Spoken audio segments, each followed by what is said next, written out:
माँ बाप की आँखें फोड़ डाले बेटे बहू। बहू बेटों ने धोखे से माँ की आँख में आग का दूध डालकर दोनों की आँखें अंधी कर दी और फिर जो किया सुनकर आँखों में आंसू आ जाएंगे। रामलाल जी आज बेहद खुश हैं। वो अपने घर के द्वार पर इधर उधर चक्कर लगा रहे हैं, जैसे मानो किसी का इंतजार कर रहे हों। इंतजार ही तो कर रहे थे अपने बेटे और बहुओं का। रामलाल जी सुबह से ही अपनी पत्नी को डांट रहे हैं, नौकरों को डांट रहे हैं।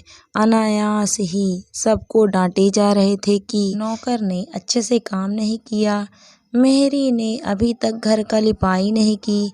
बहू बेटे कभी भी आ सकते हैं।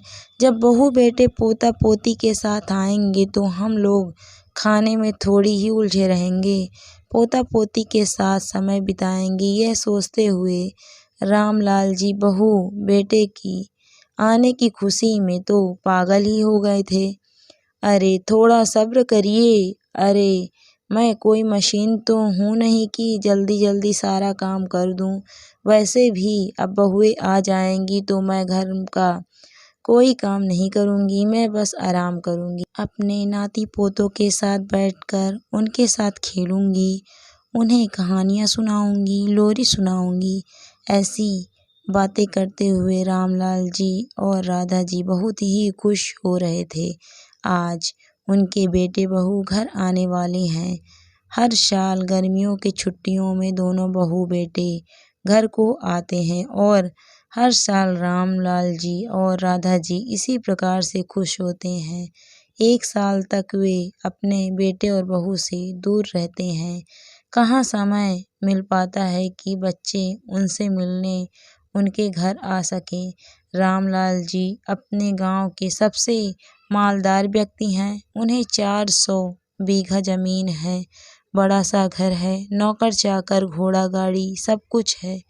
हर चीज में माता लक्ष्मी जी ने उन्हें परिपूर्ण किया है। इसी तरह इंतजार करते करते 2 बज जाते हैं और ठीक 2 बजे दोनों बहू बेटे गाड़ी से उतरकर घर के अंदर आते हैं, अपने माता पिता के चरण छूते हैं। पूरे घर में खुशी का माहौल हो जाता है। पूरा परिवार एक साथ देखने में बड़ा ही अच्छा लग रहा था। यह देखकर रामलाल जी की आंखों में आंसू आ जाते हैं। वो सोचते हैं कि मेरे बहू बेटे हमेशा इसी तरह मेरे पास होते, लेकिन आजकल का ज़माना बहू बेटे तो बाहर कमाने चले जाते हैं और बूढ़े माँ बाप को गांव में अकेला छोड़ जाते हैं। खैर जो भी हो, आज रामलाल जी और राधा जी बेहद खुश हैं। अपने नाती पोतों के साथ खेल रहे हैं। पूरा घर बच्चों की किलकारियों से गूंज रहा था। अब इसी तरीके से 2-4 दिन बीत जाते हैं और पूरा परिवार आनंद से खुशी से रहता है। एक दिन रामलाल जी के पास उनका बड़ा बेटा आया। बोला, पिताजी मेरे बिजनेस में थोड़ा नुकसान हो गया है। नुकसान की भरपाई करने के लिए आपसे कुछ सहायता चाहता हूँ। रामलाल जी ने कहा, हाँ तो इसमें क्या बड़ी बात है, मैं तेरा बाप हूँ, तुझे कोई दिक्कत परेशानी है तो मैं तेरी मदद तो कर ही सकता हूँ। क्या परेशानी है बता तो मुझे। रोहन ने कहा, पिताजी मुझे पैसे नहीं चाहिए, मुझे अपना हिस्सा चाहिए। इतना सुनने की देर थी रामलाल जी को अपने कान पर विश्वास ही नहीं हो रहा था कि बेटा अचानक ही उनसे अपने प्रॉपर्टी की, अपने हिस्से की मांग करेगा। उन्होंने कहा, बेटा तेरा दिमाग तो ठीक है, अभी मैं जिंदा हूँ, ऐसी कौन सी आफत आन पड़ी है कि तू जायदाद का बंटवारा करने आ गया।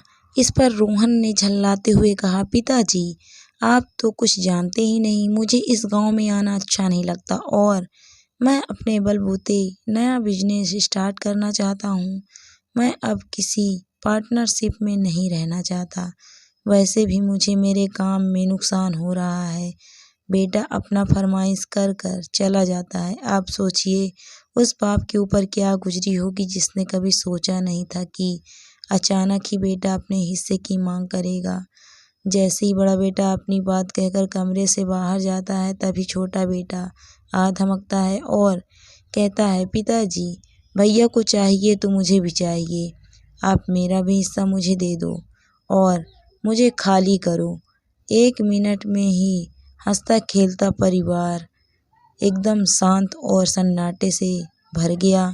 रामलाल जी को यह बात बिल्कुल भी अच्छी नहीं लगी कि बेटे बहू अपने पैरों पर खड़े हैं, कमा रहे हैं, अचानक से ही प्रॉपर्टी की मांग कर रहे हैं। चलो एक ना एक दिन तो ये सब उनको तो मिलने ही वाला था, लेकिन इस तरह से अचानक उन्हें कुछ बात समझ में नहीं आ रही थी। तो उन्होंने अपने बेटे को साफ साफ फैसला सुना दिया कि नहीं, मैं अपने जीते जी इस घर के 2 टुकड़े नहीं होने दूंगा और प्रॉपर्टी में किसी को कोई हिस्सा नहीं दूंगा। मेरे मरने के बाद तुम लोगों को बराबर में आधा आधा मिल जाएगा। अगर मेरी पत्नी जीवित रही तो उसका भी पालन पोषण तुम लोगों को करना होगा।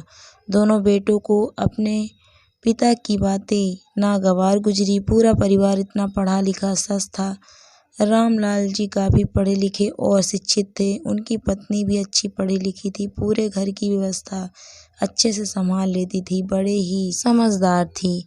अपने बच्चों को बड़े कष्ट से उन्होंने पाला पोसा था। इतनी जो धन दौलत है पहले से ही ऐसे विरासत में उन्हें नहीं मिली थी। उन्होंने अपनी मेहनत से इसे बनाया और कुछ तो उन्हें विरासत में मिली थी। वो तो अपने जायदाद के 2 हिस्से होते हुए कैसे दे सकते थे। राधा जी और रामलाल जी के साफ साफ मना करने पर दोनों बेटे नाराज हो जाते हैं। जो कल तक सास के आगे पीछे माँ जी कहकर घूमा करती थी, उनकी सेवा किया करती थी, आज वही बहू राधा जी को देखना नहीं चाह रही थी। आपस में कानाफूसी करने लगती है। राधा जी भी भली भांति सारी बातें समझ रही थी कि मेरे बहू बेटे सिर्फ जायदाद के लिए यहाँ आए हैं, उन्हें तो हमसे कोई स्नेह ही नहीं है। वे तो यहाँ वक्त बिताने नहीं आए हैं, बस केवल और केवल जायदाद के लिए आए हैं, अपने हिस्से के लिए आए हैं। रामलाल जी के लिए यह बात बहुत बड़ा सदमा था। उनके बेटे उनसे इस तरीके से बात कर रहे थे। उनकी भावनाओं को नहीं समझते, ना ही उनकी सेवा करना चाहते हैं। वे तो बस खेत और खलिहान को बेचकर शहर में शिफ्ट होना चाहते थे। माँ बाप कहाँ रहेंगे, क्या करेंगे, किसी को इन सब चीज़ों से कोई मतलब नहीं था। रामलाल जी का पूरा घर जो खुशियों से भरा था अब एकदम सन्नाटे से भर गया था। घर में सदस्य तो थे, लेकिन घर के सदस्य एक दूसरे से ठीक से बात नहीं कर रहे थे। धन दौलत इंसान से क्या क्या नहीं करा देती है। अच्छे खासे रिश्तों में तनाव आ जाता है, कड़वाहट पैदा हो जाती है, खून के रिश्ते अपने नहीं रह जाते। रामलाल जी ने अपनी आंखें मलते हुए राधा जी से कहा, राधा मेरी आंखों में बहुत तकलीफ हो रही है, चलो चलते हैं हॉस्पिटल में दिखा देते हैं। राधा जी ने कहा, देखिए जी मेरे भी आंखों में तकलीफ है, लेकिन बच्चे इस हालत में इस तरह से लड़ झगड़ रहे हैं, घर में तनाव का माहौल है, तो मुझे नहीं लगता कि हमें अभी दवा के लिए जाना चाहिए। दोनों पति पत्नी यह बात कर ही रहे थे कि उनकी बहू ये सारी बातें सुन लेती है। एक दिन रामलाल जी टेबल पर बैठकर खाना खा रहे थे, तभी उनका बेटा आया और उनके हाथ से खाने की थाली खींचकर दूर रख देता है और कहता है, पिताजी पहले आप मुझे ये बताइए कि आप मेरा हिस्सा मुझे देंगे या नहीं। साफ साफ एक बात कहो, नहीं तो मैं कोर्ट तक जाऊंगा, मैं आपके खिलाफ भी जाऊंगा।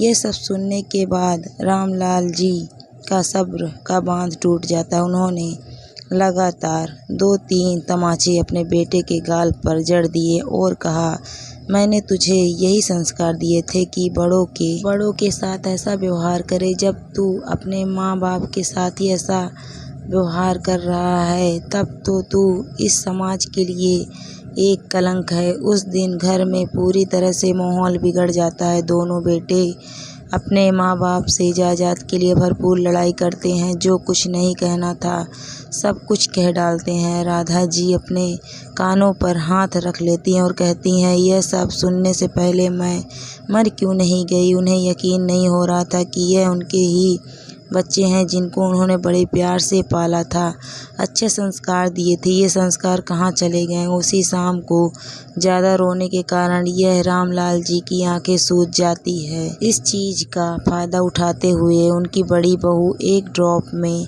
आग का दूध उसमें डालकर अपने ससुर जी के पास आती है और कहती है, पिताजी जो हुआ सो हुआ, हमें माफ़ कर दीजिए। आपकी आंखें दर्द कर रही है, आप इतना मत रोइए। हम आपसे कुछ नहीं मांगेंगे।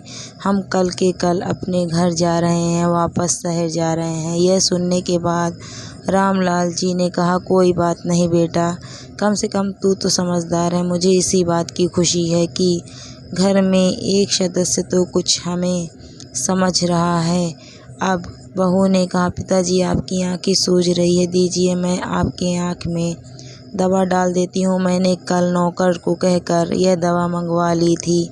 लाओ दवा आँखों में डाल देती हूँ, आपकी आंखें ठीक हो जाएगी, सूजन कम हो जाएगी। यह सुनकर रामलाल जी ने कहा, बेटा सिर्फ मेरी एक ही आंख दर्द कर रही है, सिर्फ उसी में ही डाल दो।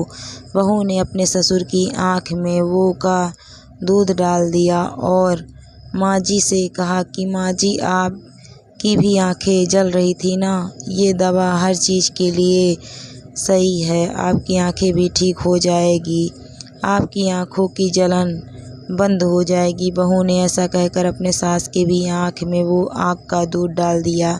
उन दोनों की आँखों में आग का दूध पड़ते ही भयंकर दर्द होने लगता है। दोनों चीखने चिल्लाने लगते हैं, उनकी आँखों से दिखाई देना बंद हो जाता है। दोनों बहू और बेटों ने मिलकर यह प्लान बनाया था।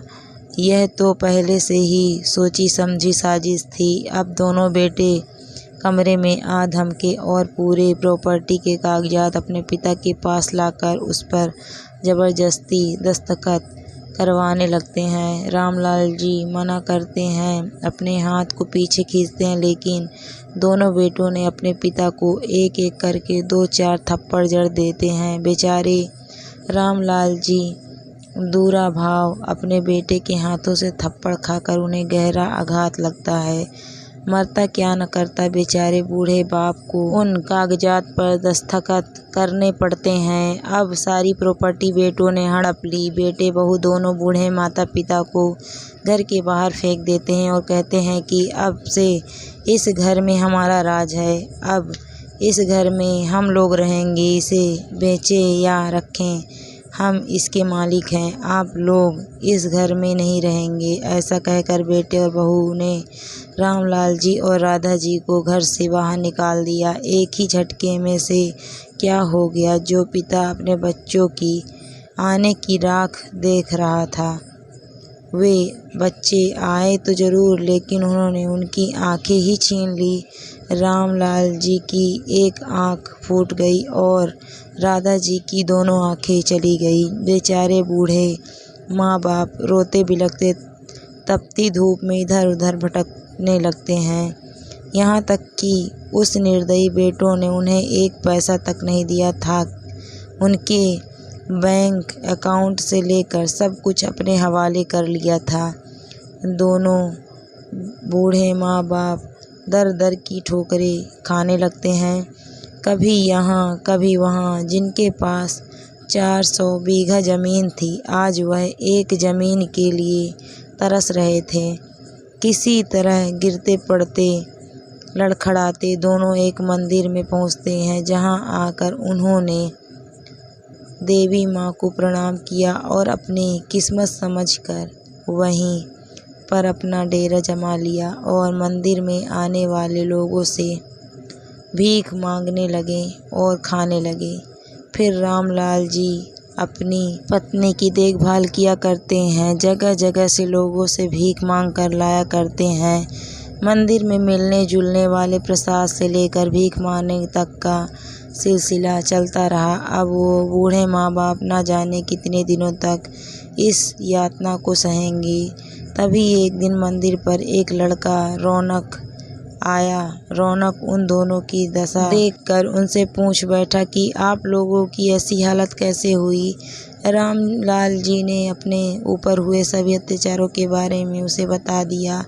रौनक उनको पुलिस स्टेशन लेकर पहुंचा। गिरधारी लाल जी ने पुलिस स्टेशन में कंप्लेन करा दी। पुलिस ने रामलाल जी के घर जाकर देखा तो पता चला कि दोनों बेटे गांव का सब कुछ बेचकर शहर भाग गए। प्रिय दोस्तों, उन दोनों बहू बेटे को किस तरह की सज़ा मिलनी चाहिए कमेंट कर ज़रूर बताइएगा।